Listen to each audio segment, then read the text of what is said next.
LG என்று அனைவராலும் அன்போடும் பாசத்தோடும் அழைக்கப்படுகின்ற தேசிய தலைவர் நாகாலாந்து ஆளுநராக இருந்து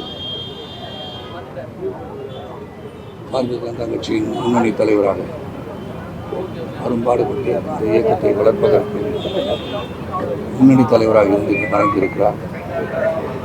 நிறைவேற்ற அவர்கள் குடும்பத்தாருக்கு பாரதிய ஜனதா கட்சியின் அனைத்து தோழர்களுக்கும் என்னுடைய ஆழ்ந்த அனுதாபங்களை தெரிவித்துக் கொள்கின்றேன். 2009 எனக்கு எல்ஜி அவர்களுடன் பழக்கம். அவர் எல்ஜி அவர்களிருந்து தான் அழைப்பேன், அதை தொடர விரும்புகிறேன். அப்போ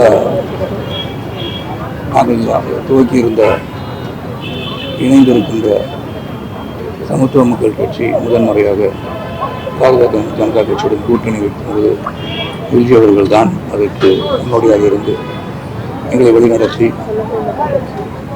அன்று முழுமையாக பிரச்சாரம் செய்வதற்கு எல்கே அத்வானி அவர்களுடன் பிரச்சாரம் செய்வதற்காக என்னை ஊக்கப்படுத்தி பிரச்சாரம் செய்ய வைத்த நாட்களை நான் மறக்க முடியாது.